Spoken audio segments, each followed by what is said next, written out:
नमस्कार, स्वागत आहे तुमचं मोरे ताईंच्या रेसिपी या YouTube चॅनल मध्ये।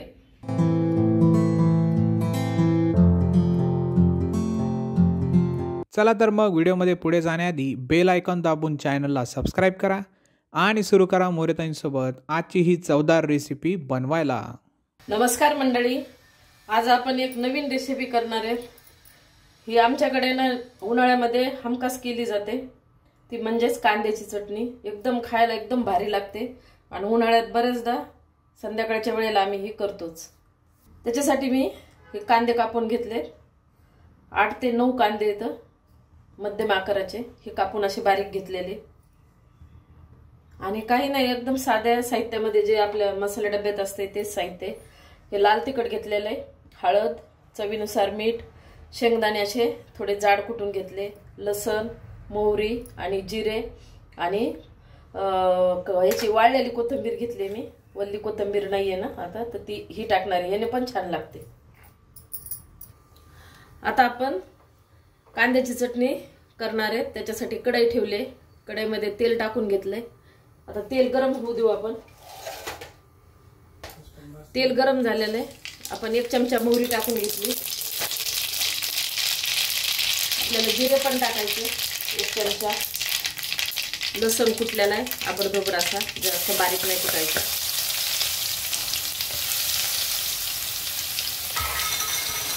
आता आपण लगेच कांदा टाकून घेणार आहे।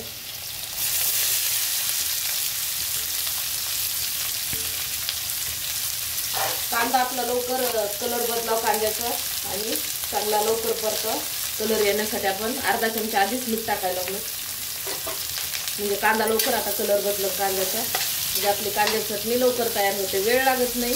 आणि जेव्हा आपल्याला भाजीला नसते किंवा भाजी खावासी नाही वाटत तेव्हा पटकन ही भाजी केली, डब्याला पण चालते आणि मुलं पण खाते याला आवडीनं। सुकी कांद्याची चटणी छान लागते आणि अशा पद्धतीनं एकदा नक्की ट्राय करून बघा आणि तुम्ही कशी करता ते पण मला सांगा कमेंटमध्ये। कांदा आपला चांगला परतलाय, आता आपण याच्यामध्ये लाल तिखट टाकू। कांदा आपला छान परतलाय, आता आपण लाल मिरचीचं पावडर टाकू आणि चटणीच म्हणतो लाल, आपण घरी केलेली असते ती। आणि कांदा ना थोडा गोडच लागतो ना, तर मी जास्त टाकणार आहे, तुम्ही तुमच्या तिखटनुसार बघा कमी जास्त, म्हणजे कांदा गोड असतो ना, असं परतल्यावर गोड लागतो, त्याच्यामुळं थोडंसं तिखट जास्त टाकायचं, म्हणजे एकदम चवदार चटणी लागते। आपण आता हळद टाकून घेऊ आणि आपण मीठ ना आधी थोडं टाकलेलं आहे, अर्धा चमचा मीठ आपल्या आवडीनुसार टाका।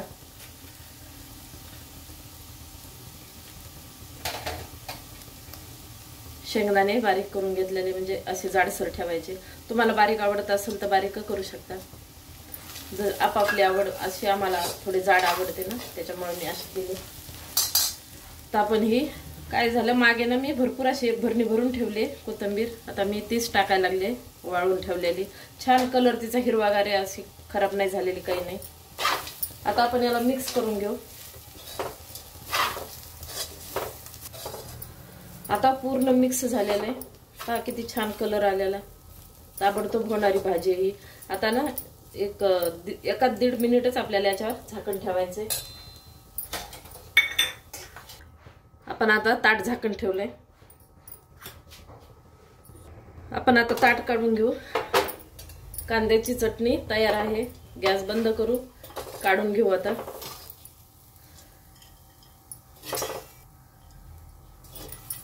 वरण भात किंवा रश्याची भाजी असेल तर तोंडी लावायला पण छान आहे, आमच्याकडे तर रसा बरोबर बी तोंडी लावते।